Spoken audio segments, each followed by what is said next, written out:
बच्चे से मिला माँ और बाप को सीख। किसी गांव में एक रमेश नाम का बूढ़ा व्यक्ति अपने बेटे और बहू के साथ एक छोटा सा घर में रहता था। परिवार सुखी संपन्न चल रहा था। किसी तरह की कोई परेशानी नहीं थी।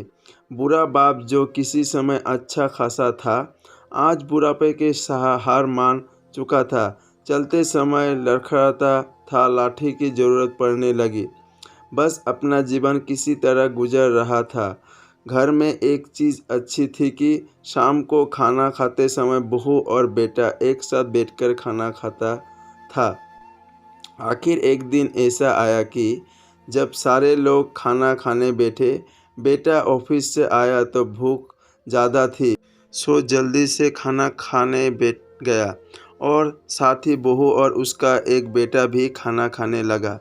बुरे हाथ से जैसा ही थाली उठाने को हुई तो थाल हाथ से छिटक गई और थोड़ी सी दाल टेबल पर गिर गई। बहू और बेटे ने टेढ़ी नज़र से पिता की ओर देखा और फिर से अपना खाना में लग गए। बूढ़े पिता ने जैसे ही अपने हिलते हाथों से खाना खाना शुरू किया तो खाना कभी कपड़ों में गिरता, कभी टेबल पर। बहू चिढ़ते हुए कहा, भगवान कितनी गंदी तरह से खाते हैं। मन करता है कि इनकी थाली किसी टेबल पे कोने में लगवा देते हैं। बेटे ने भी ऐसे सिर हिलाया जैसे पत्नी की बात से सहमत हो। उनका बेटा ये सब मासूमियत से देख रहा था। अगले दिन पिता की थाली उस टेबल से हटाकर एक कोने में लगवा दी गई। पिता की डबडबाती आँख सब कुछ देखते हुए भी कुछ बोल नहीं पा रहे थे। बूढ़ा पिता रोज की तरह खाना खाने लगा।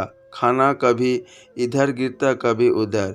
छोटा बच्चा अपने खाना छोड़कर लगातार अपने दादा की तरफ देख रहा था।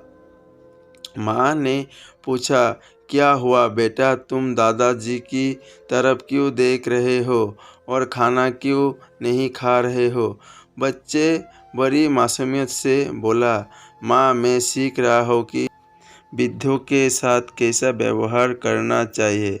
जब मैं बड़ा हो जाऊंगा और आप लोग बूढ़े हो जाओगे तो मैं भी आपके इसी तरह कोने में खाना खिलाया करूंगा।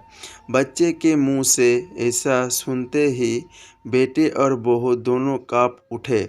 शायद बच्चों की बात उनके मन में बैठ गई थी, क्योंकि बच्चे ने मासूमियत के साथ एक बहुत ही बड़ा सबक दोनों लोगों को दिया था।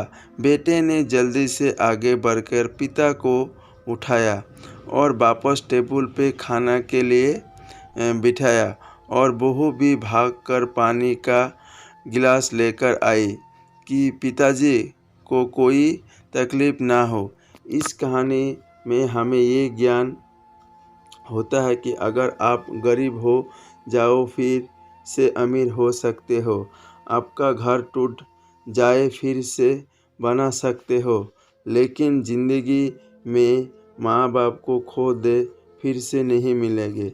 आप समाज में कितनी भी इज्जत कमा ले या कितनी भी धन इकट्ठा कर ले, लेकिन माँ बाप से बड़ा धन इस दुनिया में कोई नहीं। धन्यवाद। अगर अच्छा लगे तो चैनल को सब्सक्राइब और लाइक कर दीजिएगा।